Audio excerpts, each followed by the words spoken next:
Hello, this is a message for our virtual meeting attendees. Please let us know if you can hear us by typing into the chat. Thank you.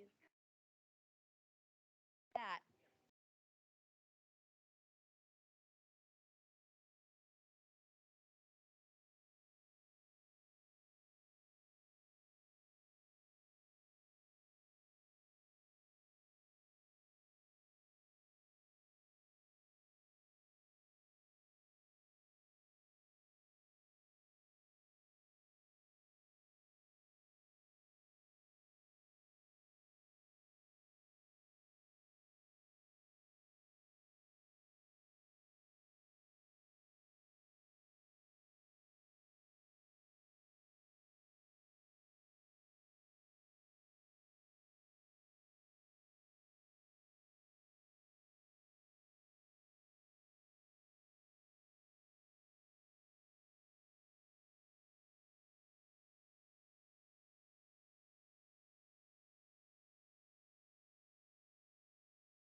Hello, everyone. Thank you so much for attending the meeting.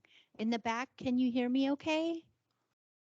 Anyone in the back? Great. Okay, so thank you for being with us here today for the Downtown Mile public meeting. We are excited to talk about this important project with you. A few things in the way of housekeeping before we begin. The materials for this meeting will be put on the website, and the website can be found by using the URL that's on our printed materials on the fact sheet, and also by some of the QR codes. It's also on the mailer if you got those, so please check back because we'll be uploading those by Monday. Also, this meeting is being recorded. And for the virtual participants that are joining us online, your audio is muted, but we really would like to hear from you in terms of your questions and comments. So please add those using the Microsoft Teams chat function. For now, I'm going to go ahead and give a little brief agenda. We'll go ahead and do the presentation now. After the presentation has been presented, then we'll go ahead and take questions in a question and answer session. And then with the remaining time, we'll have the project team members over by the board so that you can ask questions over there as well. Si alguien necesita interpretación, por favor, Barb, señal con su mano. Gracias. Barb es nuestra interpretador. Pues gracias por estar aquí con nosotros. And I'd like to introduce our project team speakers today. We have Christine Cameron, who is the City of Flagstaff Senior Project Manager. She's the project manager over this project. Jason Karloftis is a project manager as well. And then Jenny Moscato will be speaking about the aesthetic design and landscape design. So without further ado, I think that's all I have to give you. I'll go ahead and turn it over to Christine. Great, thanks, Alex. Wow, thank you so much for coming. Welcome tonight. Again, I'm Christine Cameron with City Capital Improvements, and this is our first Downtown Mile public meeting. So happy that you guys are here and that we're here to present our early design to you guys. So the Downtown Mile is a project that's located right to the south of City Hall along the BNSF corridor, and the scope includes 2 pedestrian underpasses, road and bridge improvements on Milton, and then operation and safety improvements for both Amtrak and BNSF, and a, excuse me, and a track relocation. So it coordinates a lot of projects for the community, and it's been a long time that we've been working on this, and so I'm so happy to see that it's coming together and we're moving closer to construction. It's just really thrilling. And this really happened last year when the city was awarded a US DOT infra grant, and we also formed funding partnerships with BNSF and excuse me, Mountain Line and ADOT just recently. So thanks for coming. And I'm going to turn it over to Jason Karloftis, our project manager with WSP, to run through the presentation. So thanks, Jason. Yep, thank you, Christine. I'm really excited to be here. I've been working on this project with the city in some form or another for multiple years. Back when we were working on some other projects, we realized, there's a lot of work going on downtown Flagstaff, and one of the challenges is how do we get through BNSF corridor? It's a really big challenge for the city to have multiple projects come through, and we had some ideas that came through, and they ultimately culminated in this project. And then, as Christine mentioned, they were fortunate enough to win a grant award from the federal government. We'll get into a little bit later, but it's culminated in this project. So I'm really excited to be here and talk about this project, our first meeting with you, the public, present this project. And as Christine mentioned, we have multiple project partners. But this is the final project. Hopefully, let me switch over my laser pointer real quick. This is the final component of multiple projects coming through the downtown area. So start with those multiple projects. So we have the Lone Tree Overpass project, which we've had multiple public meetings for, so hopefully everyone's familiar with that. But that is east of this project through here, connecting Butler Avenue with Route 66, going up and over BNSF Railway.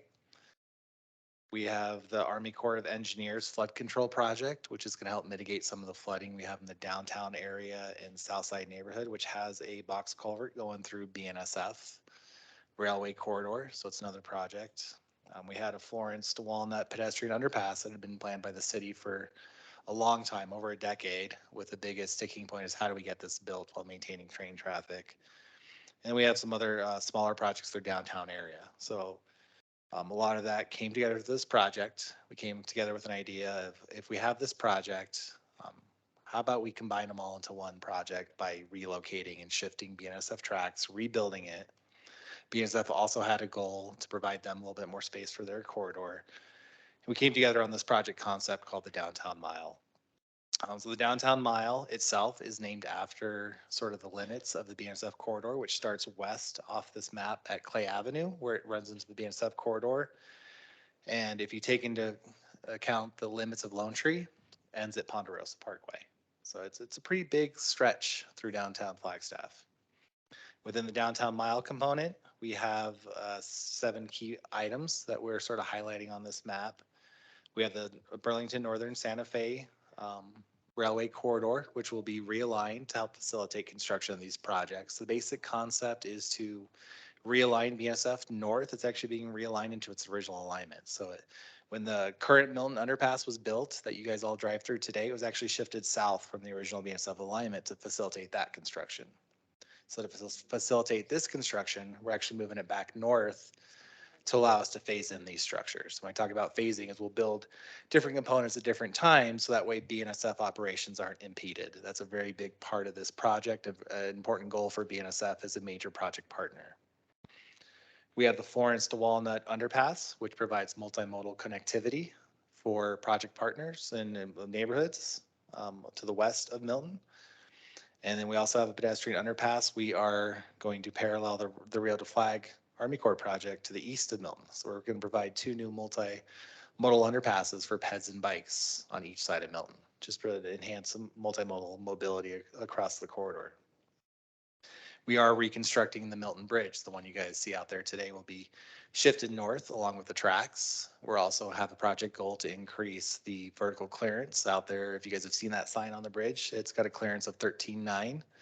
That is substandard. Milton is in Route 66 is an ADOT facility, and highway clearances are 16.6. So we are looking to increase that as part of this project to the highway standards. It is a heavy truck route, so we want to make sure that we stop having some of those incidents that I'm sure you guys are aware of, where it occasionally gets hit by those large trucks. We talked about connectivity of the Flagstaff urban trail systems. We have the Karen Cooper Trail coming through the Rio de Flag area, and that'll be provided connectivity, as we mentioned. And we also have an existing drainage crossing where the Rio de Flag, the channel itself, goes under Burlington Northern Santa Fe, which we do have to modify as part of this project. We also have Amtrak platform improvements, which are going to be incorporated. Along with that, we'll have a south side platform to allow Amtrak to stop to board in a light on either side, north or south of the tracks, and potential north track improvements that are going to be contingent on some funding, which I'll get to here in a little bit. Overall, the project goals are to improve safety, multimodal connectivity, and the coordination of these projects. Those are the three overriding goals. You can see we have a lot of pieces to this puzzle, and that's really been the focus of this project in coming together. As part of the project funding, as Christine did mention, this was a recipient of an infra grant award. So the infra is an infrastructure for rebuilding America. And there's a subheading I sort of want to just read. It's the Nationally Significant Multimodal Freight and Highway Projects Program. So again, this is something the national government recognized as a nationally significant multimodal freight corridor. So that's how important this project, I think, is to your community, and the government recognize that. And they're funding $32.5 million of this project with that grant award. That's a pretty significant award from the DOT. Something the community should be very proud of, and it's something the city should be very proud of. I mean, it's a pretty big award. We have project partners that are also committed, BNSF, which is a very strong partner in this project. Recently, Arizona Department of Transportation, with their START funding in April, approved at their state transportation board some support funding, which helps local agencies match some of their partnering funds for these large grant awards. And then the city of Flagstaff itself is committing about $12.8 million of funding. So we have 4 project partners, all contributing funds to this project. One project I failed to mention, I apologize for that, is the Downtown Connection Center as well. Down here at the northeast corner of Phoenix and Milton. So that's another project partner with Mountain Line that we are also working with. And they're also a project partner that we're working very closely with to make sure our corridor works with their project that they are working on. Part of the grant funding that we are going to be following does require us to follow NEPA, which is the National Environmental Policy Act. This is a requirement of all national funding grants. So let's just make sure we're following policies and guidelines to address environmental requirements. It's an act signed in 1970 to established by the Council of Environmental Quality, and it ensures that all projects that are federally funded do follow certain guidelines to evaluate the impacts of a project on various resources. It could be cultural resources, such as archaeology, which we know your community has a lot of archaeological resources with the community based on its history. Environmental resources, air, noise, biology, wildlife, water resources, stuff like that, and the community itself. How is this project going to impact local community? We have historic neighborhoods in the area. We have the Townsite neighborhood, La Plaza Vieja, Southside neighborhood, and then we have downtown Flagstaff just adjacent to this project. So we will be following this process throughout the project. As part of that process, we're going to evaluate the improvements and how they impact all these subcategories as we go through. And the improvements, like I said, are focused on pedestrian and bicycle facilities, freight rail, the Amtrak station, and street and highway. So we do have a federal agency, the Federal Railroad Administration, who will be helping us oversee the grant funding process and the NEPA process, and to help ensure that we're following the requirements of the NEPA guidelines. Under NEPA, there are several different levels of classification. There's categorical exclusion, there's an environmental assessment, and there's an EIS, environmental impact statement. And these just depend on the amounts of impact your project's anticipated to have on these various resources. Because we are in an urban area with a pretty established corridor, and being a rail corridor in an urban downtown area, we are not anticipating a highly impactful project here. FRA, as the lead federal agency, does make this class of determination, and currently we are anticipating a categorical exclusion, which is the lowest level of impact. But we are still going through that process now, and we will continue to evaluate that as we continue through our design. If you do have questions or comments regarding any of the NEPA process or any specific resource impacts, we would really encourage you to have questions at the boards or make comments tonight. We'd like to hear feedback on these items. Going through the project itself, we're going to start with the roadway impacts or roadway design, then go to the structures, and we'll touch a little bit on the rail. So here's the proposed section for Milton Route 66. Our street limits for Milton itself starts at Phoenix Avenue, just on the north curb line, and continues up through the new ADOT bridge that was just constructed over the Rio de Flag, crossing the drainage way. So that's the limits of our roadway project on Milton. ADOT just finished their Milton Road Corridor Master Plan. From that corridor master study, they did recommend a 4-lane section through Milton, and that's what we are providing back in. So it's not a significant change from what's out there today. You will notice overall this section is wider than what's out there today. We have pulled bike lanes and sidewalks off of the road following the Flagstaff Active Transportation Management Plan.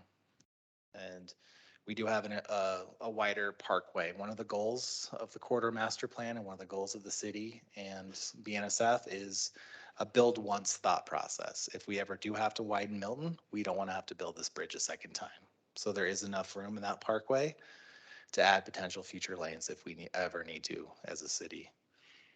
So that's one of the reasons we are pulled out so wide. But at the end of this project, there will only be 4 lanes going back in, but it will be future ready.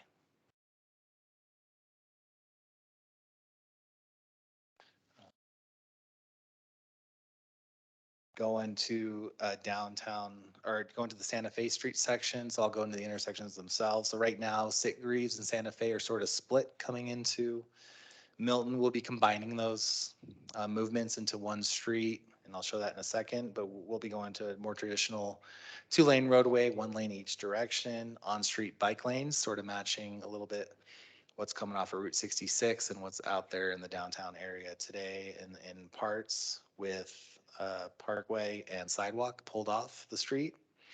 You'll notice a reduction in the parkway on the north side, and the next slide will show why. We are trying to avoid established improvements, and especially around City Hall right here. So there will be a reduction in the parkway required for our improvements. Going through our intersection alternatives. So one thing we did recognize in our early design concepts is Sitgreaves that comes south has a really challenging merge coming into Milton. You're going downhill, looking over your shoulder, which is very challenging. So when we looked at revisiting this, and we'll be lowering Milton to get that vertical clearance I mentioned, we looked at pulling that intersection up the hill and making it a more traditional 90-degree. You're looking at a more traditional angle and you're at a higher elevation, so you should be able to see approaching cars a lot easier. We did look at a roundabout intersection as well. This does not operate very efficiently operationally. You have a lot of westbound to southbound movements, and so as that happens, and vehicles are in the intersection, it really breaks down for anybody coming off of Santa Fe or Sitgreaves. So this is not a recommended alternative. We did evaluate it. It was pretty quickly discarded just from an operational standpoint. But the other 2 traditional intersections were recommended for further evaluation. We are going through what's called a signal warrant analysis to evaluate whether that should be signalized or not. We have pretty tight signal spacing between Humphreys and Phoenix. We are working through ADOT, because this is an ADOT facility, to determine whether or not this would be a signalized intersection. It would be signalized mainly only to allow right outs for the westbound traffic. Eastbound would still be continuous flow coming from the south. For the intersection of Santa Fe and Sitgreaves, we have a stop control T intersection concept and a traffic circle concept.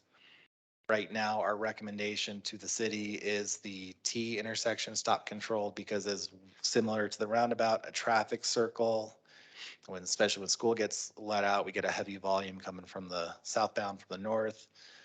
And if there's ever backup along this little stretch here, the operations again tend to break down. There's people that are stalling into the circle, and the operations just don't work very well. So this alternative one, the Florida T with a stop controlled, is right now our current recommended design to the city. And we're happy to talk more with anyone who's interested to get into the nuts and bolts of intersection design later. As I mentioned, we have 4 new structures along BNSF. So we'll start with one of the underpasses. This is Florence Walnut. This is to the west of the project at Florence and Walnut Street. This is a new, well, this has been an underpass that's been worked on by the city for over 10 years. The city actually had final design plans with the challenge of how do we build this? So with the phasing of the tracks and pulling the tracks north, we can now actually build most of this structure offline of the BNSF tracks, switch the tracks over, and then complete the rest of the project. So the phasing of this project has allowed construction of this bridge. So we have two options we're currently evaluating. These are actually in with BNSF currently to get their feedback. One is sort of a three-span bridge concept, a more open three-span structure.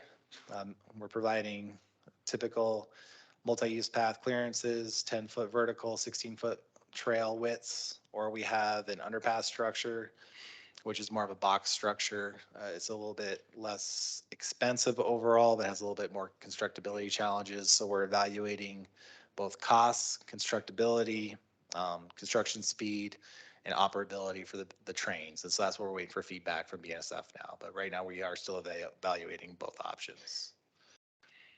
Similar to this, we have the pedestrian underpass, which will be east of Milton, and this will be combined with the Army Corps' Rio de Flag flood control project. So we have their flood control project, which is a box culvert, going through the south side neighborhood, then up the Rio de Flag channel.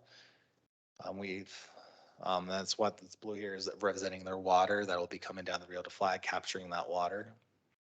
So option A is again a three-span structure with the Foots Trail, the Karen Cooper Rio de Flag Foots Trail system over in one of the end spans. Or we can again do a box structure similar to what we're doing at the Florence Walnut underpass. So again, the same sort of concerns. We're looking at constructability, we're looking at phasing, we're looking at maintenance, we're looking at cost. We're working with BNSF to determine what the best option is moving forward. Then we have Milton itself. This has to be a 4-span structure just based on limitations of span lengths and the geometry. We have really tight geometry. We're already splitting the difference between lowering the road and raising the tracks where we can. So we are limited on what we'll call structure depth, which is the size of the beams I can get in there. And so I'm really controlled by how far apart my piers can be. And the piers are, the elements here. So I'm really set by this length. So we don't have much options on what type we can provide because we have to have 2 lanes each way, plus we have to have PED facilities. So we're going to end up with a 4-lane structure. That's set. But we are working with BNSF on whether we have 3 separate structures or a continuous structure and various beam types. So we are working with that as our options at this point.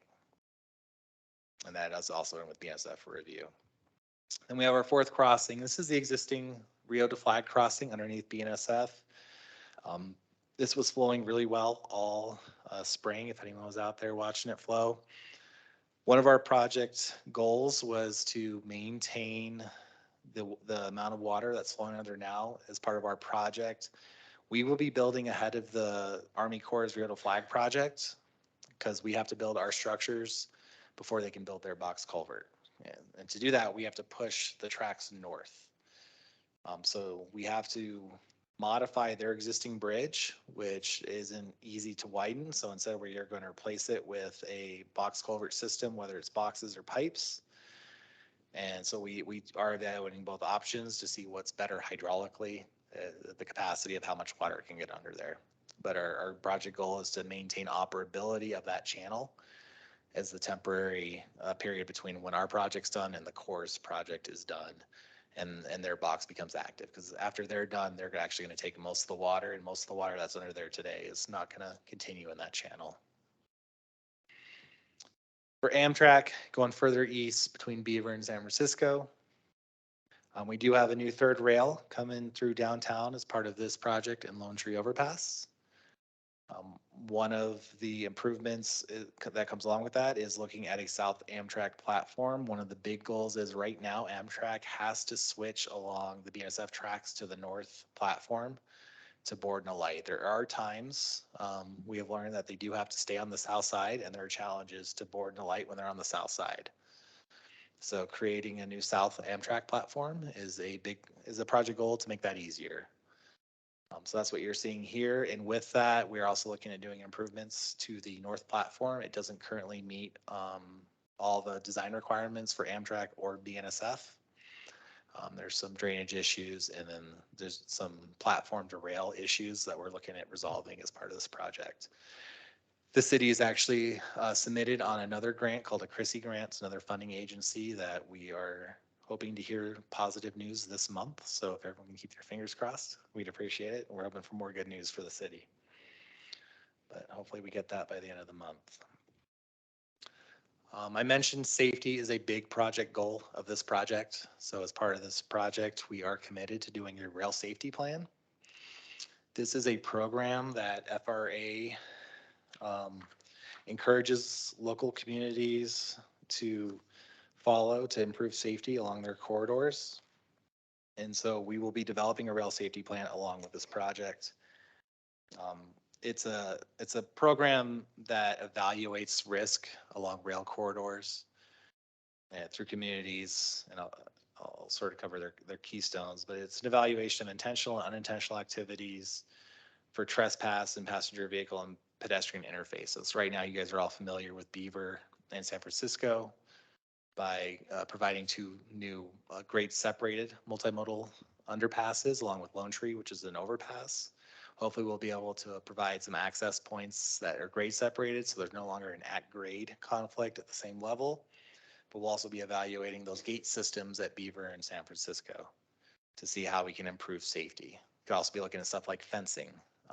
If we can fence the BNSF right away and prevent trespassing and improve safety for our community. Those are all things we'll be looking at. So we'll actually have our rail safety expert come out, visit the community. We'll probably be out looking for feedback through surveys with the community for any ideas people may have as part of our data collection process. We'll develop a risk assessment process.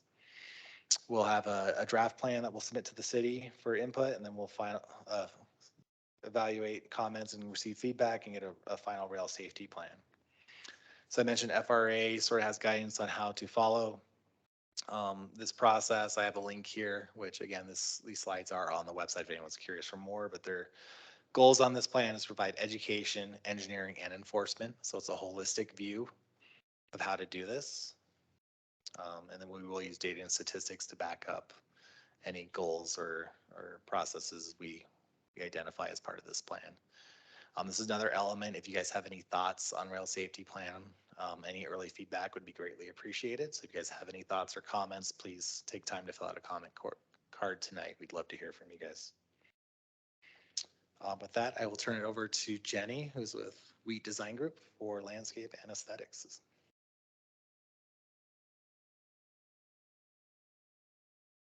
Thank you, Jason.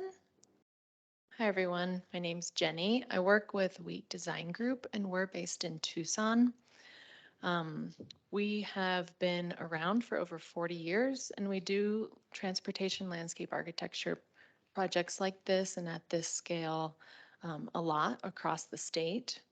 So as you can imagine, we have a lot of projects in Tucson as well as southeastern Arizona, Marana, north of Phoenix, but most importantly, we've been doing a few projects in Flagstaff the past few years. So we're also partners on the Lone Tree Overpass project and as well as Thorpe Park Annex. As far as our role in this project that I'll be highlighting tonight, there's two really, aesthetics and landscaping. So here on this slide, you're seeing what we're calling our aesthetic canvases. So that really is the retaining walls, areas under the bridge that we can use to get creative and tell a story about Flagstaff. So highlighted in red are areas of retaining wall and the piers underneath the bridge. These are just a couple of examples. They're either the largest or more prominent throughout the project, but the largest retaining wall that we have is almost 200 feet long. Its highest is, its tallest at 17 feet. And the next slide shows some examples of what those aesthetic treatments could be like. We're working with the Beautification and Public Art Commission to come up with ideas for these aesthetic canvases. Jana Weldon, the program manager at the Beautification and Public Art Commission has created a focus group, and we met with them last week. And it was a really great session. A lot of good ideas came out of it, and we'll be working with them throughout the design process. Currently, we're very early in design, so here on this slide, we're just showing images of some WHEAT Design Group projects, but also pictures that we've collected that are just a good jumping off point for a discussion. And really our goal here is to tell a story about Flagstaff. And that could be in the form of photographic tiles, which you can see in some of these example images. There's also treatments like rusted or perforated metal.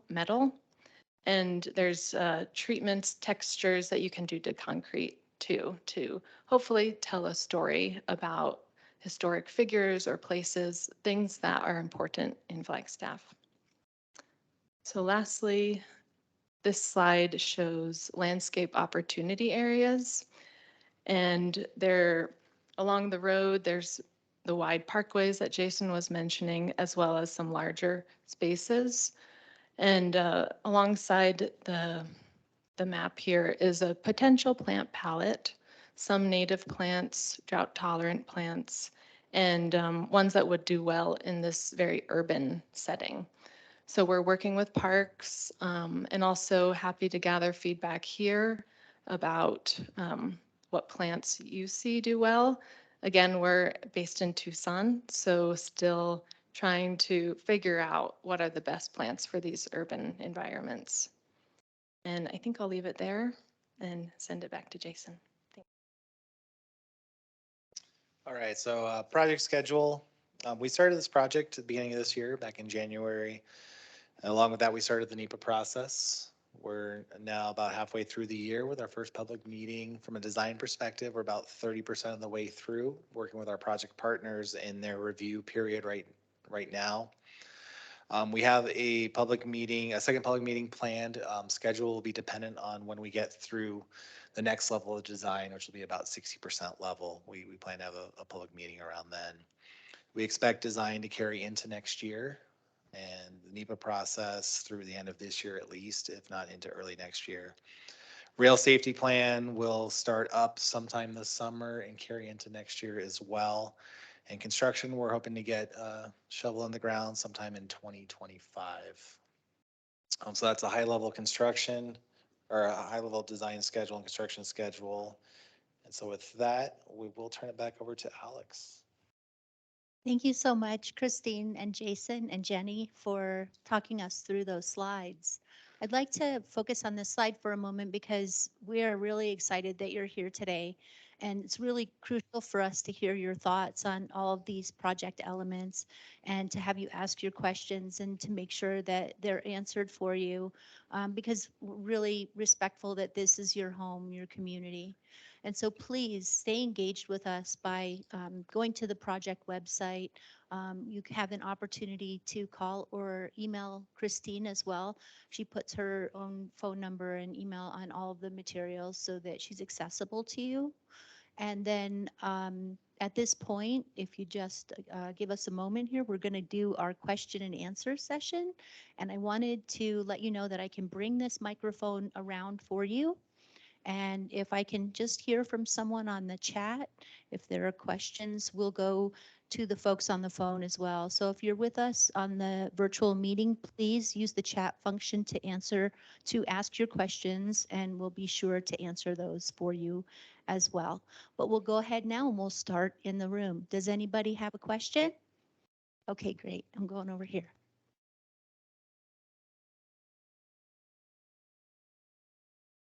Hi there. I have two questions actually. Is there a timeline for the signalization when they're going to do the study at Sitgreaves and Santa Fe? So that's the first question, when we might hear the answer to that, if they're going to do that. And number two is there a process for which one of these gets funded first? So I'll start with the first one. So the signals warrant study has already been, The draft has been completed and submitted to ADOT, so it's with ADOT for review currently. We have not heard back yet. We would expect to hear sometime soon. Yes or no, I just don't know when it might be. As far as funding first, could you clarify your question? I'm not sure I quite followed. All of these different projects, like which one's going to get funded, happen first, you know, second, et Okay, cetera. so Downtown Mile is all funded as one complete project. So going back to the first project, everything you see with a number on this project is all funded as one project. Timing wise, if you look at the adjacent projects, Downtown Mile or DCC is expected to start early, just broke ground. So that's probably going first. Lone Tree and Rio de Flag are both on the heels of each other, probably breaking ground early next year. And then Downtown Mile will, like I said, be in probably 2025. Questions? Okay.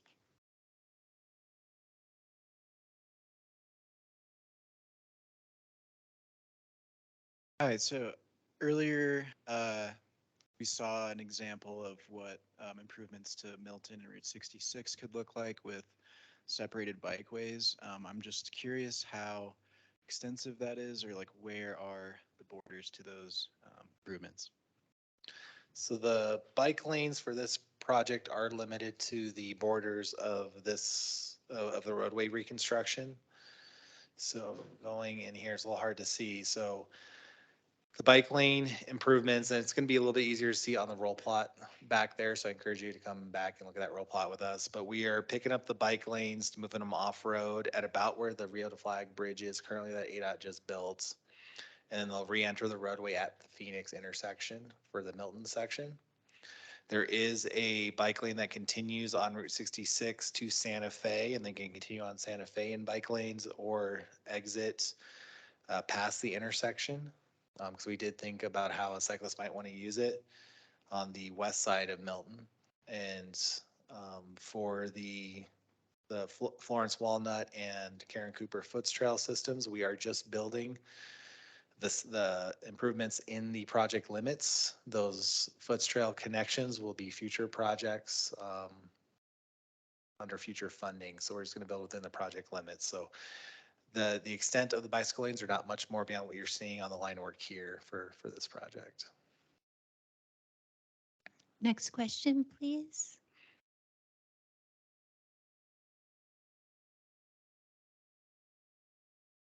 I think I'm tagging on to what Emily was asking. It seems to me that a third rail for the BNSF has to be a huge piece of this. Does that, I mean, that's huge because that's through the middle of Flagstaff. So when is that going to happen with the Rio project? Did I understand you say that? Or it just seems like that has to be worked out before any of this happens. Am I right or wrong? Or mixed up, probably? Yeah, so a portion of what's called the passing siding track, because the length is being built, is with the Lone Tree Overpass project from San Francisco to Ponderosa as part of the Lone Tree Overpass project. So that's in design currently. So that's from here over to Ponderosa East. So that's in design and will be built starting next year as part of Lone Tree. Downtown Mile will build the next part, and once we connect the Downtown Mile, it will become a mainline track going from Clay connecting into the San Francisco track that we built as part of Lone Tree. That will go in as part of Downtown Mile. We are currently designing that track. BNSF is a funding partner and was a grant partner as well as the Downtown Mile. This grant award is a freight and multimodal. It's the two words together. That helped us get this award. So it was a conscious awareness that we would have to design that rail as part of this project, and it was incorporated as part of the design team's work and scope. So it will be built with this project. Hope that answers your question. I can come back. I'm with the Plaza Vieja Neighborhood Association and of course the Florence Walnut pedestrian. What kind of safety concerns are there with uh, people hanging out at this pedestrian walkway? Is there going to be some kind of, and I know maybe I'm ahead of it, I got to build it first, right? We don't want people hanging in there and the safeties of people using it. The other thing is the underpass. I mean, it's a bottleneck now. What kind of detours are you guys planning for the future at 5 o'clock or 3 o'clock, 4 o'clock? I mean, it's a bottleneck now. It's the hourglass of the city of Flagstaff. Everything, I mean, it's coming through the neighborhoods. It's coming through Plaza Vieja. We have everybody racing through Tombstone, Phoenix, Clay Avenue. So what kind of alternatives are you going to have for the detours? And so I'll start with the flow net safety. So our experience with these types of multimodal underpasses is the more you can encourage use by the community and through lighting and landscaping and BPAC's considering, or the Beautification and Public Arts Commission is considering doing some public art potentially in this area. The more you can get people using these, the less there is the hangouts, the vagrancy at these areas. So we're definitely looking into lighting. We're looking into bringing in the public art. And then hopefully the neighborhoods are using that as a connectivity, because the more people you get in the area, the less likely you are to get vagrancy. So that is something we're aware of. BNSF itself, we're looking at the rail safety plan to discourage people from camping and hanging out within the BNSF areas as well. So we are conscious of that. We do talk about that a lot with our public spaces, is we don't want loiterers and people hanging around. So that is something we do bring into our design elements where we can. So we'll continue to talk about that. If you have any specific concerns, we'd appreciate hearing direct feedback of what your experiences are in those neighborhoods. We'd enjoy hearing back. As far as the Milton Underpass, we are doing the Lone Tree Overpass as well, the city is. And that's actually providing the secondary connectivity for the downtown grid. There's a traffic impact analysis with that project, which we built ahead of this project, that does show a reduction on traffic for the Milton Route 66 corridor. Now that is modeling, so there may be some balancing that happens once that project's done. But that is sort of the big draw or the big improvement from a connectivity standpoint to help balance traffic loads coming through the Milton Route 66 corridor. That we did talk a lot with the city about, do we provide 6 lanes here? Or do we provide 4 lanes here? The ADOT did have the Milton Corridor Road Study. They did select a 4-lane corridor based on their modeling and their projections, and that's what we're matching back into. But I do think the Lone Tree Overpass, once it's complete, that's where you'll see a lot of the congestion relief. So that does bottleneck. You have that as a bypass detour around that bottleneck. So during construction, MOT, maintenance of traffic, sorry if I use acronyms, that's a big focus. Currently, we do have a maintenance of traffic set up where we are looking at mainly night closures. We don't have any long-term closures. I know when the Rio de Flag project, there were some extended closures the community had to deal with. Because we are pulling those piers so far out, the only operations we have where we're seeing long-term closures, or it's not even long-term closures, is the pier work in the median. And that's outside of the turn lanes. We actually don't anticipate a lot of lane takes for this project. We actually see it as mainly night closures with maybe some occasional single day closures, depending on if we have an extended concrete pour. When we do have some deck pours and stuff that, maybe a night closure where you're shutting down 2 lanes because we don't want to pour over live traffic. But as long-term extended closures, we don't anticipate many at all at this time. But we do look at maintenance of traffic at every single constructability review at every single stage of the project, and we're going to try to minimize those as much as possible. Thank you, Jason. We have a question from one of our online participants. Donna has asked, how far west will be impacted by the addition of the 3rd rail? So if you know where Clay Avenue goes out west, and I don't have a good map of that, but if you were to carry Clay Avenue out here towards the west, that's about where our rail ties in on the west side of the project. So if you were to imagine if Clay were to cut right through BNSF, that's about where our 3rd rail ties in. Thank you. And we have another question in the room, and then we'll go to another virtual attendee question.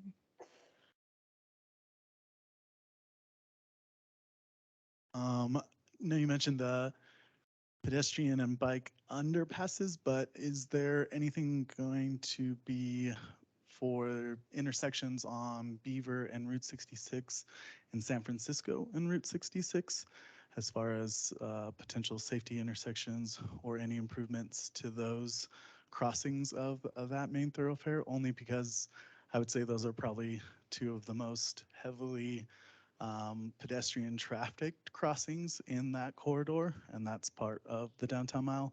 Just wondering if anything has been put in the hopper to either make those safety intersections or make those intersections as safe as possible for pedestrians. Yeah, so those two particular at-grade crossings are going to be a very big focus of that rail corridor study. And I know there are some newer gate approaches, especially when it comes to pads, to channelize gates, prevent people from cutting under when they see that arm coming down, rushing across. So that's going to be a big part of that focus, and then improving, because we do have to relocate some of those gates south with that new track, and we have to reset some platforms. We are going to be looking at upgrading potentially those gate arms and how peds and vehicles both get across those two crossings. But you were asking about the intersections of Route 66 and Beaver and San Fran. Those are actually outside of the project limits and are not funded by this grant. And so I don't believe that we have any plans on improvements on those two intersections currently. Thank you. We have another question. On the website, on improvement number 4, it says there's a potential to widen Milton Road to 6 lanes. Is that expansion part of this project? I ask because I'm intensely skeptical that more lanes is the most efficient way to improve capacity, but I don't want to complain if that's not relevant to this project. So this project will not widen Milton to 6 lanes, but we will make it future ready to widen to 6 lanes. It's a build once concept. So the hard infrastructure, the retaining walls and the bridge itself is being designed to accommodate 6 lanes. The project itself at the end of the day though, will only have the 4 lanes shown in the typical section. It's just if there ever is a future need, we want to make sure it's ready and the city's not spending another $50 million on a new bridge in the future. And in the meantime, if it never goes that way, the city's got a nice parkway between the curb and the sidewalks. Hi. So comparing that slide to the one that you have of the train overpass with the pillars that you were talking about, your spans, would, if you ever did have to go to a 6-lane, would the 3rd lanes or the 5th and 6th lanes then take over where the sidewalk and bike lane are, or where would they go under that bridge? So this is highly schematic. These cars are oversized. You don't have 16 feet. So they would actually be in this section. So the concept would be you'd build a wall here and then grade down so that you'd have 3 lanes across here. Okay. I was wondering how those two squared. I have another question about, right under that bridge right there. In the last few months or the last couple months, I guess, there's been a lot of flooding under there. What's that water from? That is a good question. There's some perched water and we're hoping to figure It's some of what? perched water. So it's water, the bedrock levels not very far below ground level right there. So if you lower that, how's that gonna work with that perched water? So we're gonna be doing some geotechnical borings to figure out where the water's at right now, what it looks like. There are ways if there is existing groundwater. This is a little bit atypical because of the heavy snow melt and rains, but knowing this is an issue, we can look at doing drainage systems under the pavement system. That'll help accommodate that. Our understanding, this is not a typical issue the city's seeing, but it is something we're now aware of because of the unique conditions of your last winter. Right. So we're aware of that and we will try to accommodate that in design to make sure it doesn't happen again. We got to figure out where the water's coming from because it looks like it's coming actually from behind the walls right now. Yeah. So, that's a kind of a big one to figure out, right? Yep. So going back to Dre's question about the intersections at San Francisco and Beaver and Route 66. I think I heard you mention a separated grade crossing when you were, in your first spiel, you were talking about separated grade crossings. Did I hear that correctly? Did I hear you say something about that? I missed the first part of your question. Can you repeat it? Yeah, the crossings that Dre was referring to at Beaver and San Francisco and Route 66, like where and in the initial little spiel that you made, you were talking about separated Okay. grade crossings, and I thought you might refer back to that when he asked the question, but I wanted to go back to, I thought I heard you say something about that. Yeah, so Beaver and San Francisco are going to remain at grade. So Uh-huh. just as they are now, we are providing grade separated crossings at Florence Walnut, the Rio de Flac Karen Cooper Foots Trail, which is right here at number 5. Uh-huh. And then Lone Tree Overpass actually provides a grade separated crossing as well. So there's going to be 3 new grade separated crossings. Beaver and San Francisco, though, are going to remain at grade. And those are actually ADOT facilities, because that's Route 66. So the city doesn't have any jurisdiction over that area at the moment. Are there any more questions? Sir, I'm right here. I just have a quick question. You said that this is future ready, so we could potentially have 6 lanes underneath this road. Will the additional potential lanes in the future encroach on the bike and ped lanes that you have designated, and or do you have, because, you think of with 6 lanes, it would be because of added population, this and that. Is there going to be also expanded bike and ped lanes when that time comes? So for our future ready, we've pulled the bike lanes off the road system. So they're actually up here on a higher elevation in the roadway. That only carries through our project limits. If a 6-lane ever came through here, I don't think a 6-lane would carry just from Phoenix to the bridge. I think ADOT would have to revisit what goes on their corridor and how that all works together. So it's a bigger question, and they do have a corridor master plan, and that's one of the big questions they evaluated in that corridor master plan. There's very tight right of way, so getting a 6-lane roadway with bike facilities all through the Route 66 area is very challenging. That's one of the reasons ADOT recommended a 4-lane section throughout Flagstaff. So we're providing it if it ever is able to happen. But long-term, ADOT's not planning for it in the near term. But that's something ADOT would have to evaluate as part of their long-term planning for Flagstaff. So I don't have a good answer for you. I know it's a challenge. It's a very long document. It's available on their website if you're curious to find out more. They have it broken up in multiple different sections with different evaluations as they go through town. Hi, sorry, third question. I'm having a hard time visualizing number 5. So basically I want to understand is right outside here, are people going to be able to use the underpass that's going to go under Route 66, under the railroad bridge to connect to the downtown? Is that the goal? Yes, that's the Karen Cooper Foots Trail. So it would go under the ADOT facility and connect to underneath here, which is what we're showing, and then daylight up near where the downtown connection center is.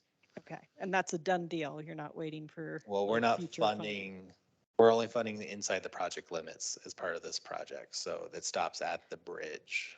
the Okay, ADOT's so there's a bridge. possibility that you're going to have a pedestrian to go under the bridge, but not under 66. Yeah, so the ultimate plan is to build the section in between City Hall and the south side of ADOT, of Route 66, with the Rio de Flag project. And then that's where the limit stops, and then the downtown mile picks it up from there and puts it underneath the railroad tracks. So ultimately, it will be from South Lawn of City Hall all the way through to the DCC. Okay. All right. And I there will, think it's incredibly important to be able to get from this side of town underneath to the downtown connection center. for Yep. safety and not you'll- having to go out of your way. Right, and you'll be able to take the sidewalk right at the south lawn and go all the way to the DCC at grade separation. Okay. Yeah, and Okay. we also have, there'll be midway and south side of ADOT. We're having FUS connections down into that system also on the south side of Route 66.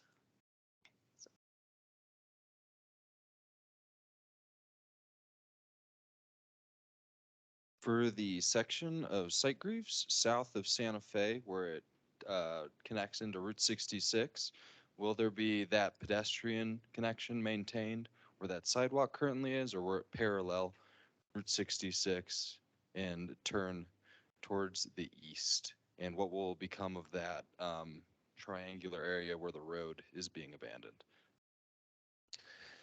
So this is gonna be a lot easier to see if you want to join us at the roll plot up on the table later, but we do have connection. You can see there's a crosswalk across Milton, so there's connectivity along Route 66. We also have connectivity up along Santa Fe up here. That does connect back into the existing sidewalk that's out there today, which the plan is to leave that in place along where the stairs are now today. Right now, this area is right now designated for landscaping, but the Beautification and Public Arts Commission has expressed interest in maybe co-opting that for some public arts. We're still working through that discussions now. But that is open to discussion if that becomes a usable space or it just becomes landscaping. We're too early in the process to really know what the final decision for that area would be.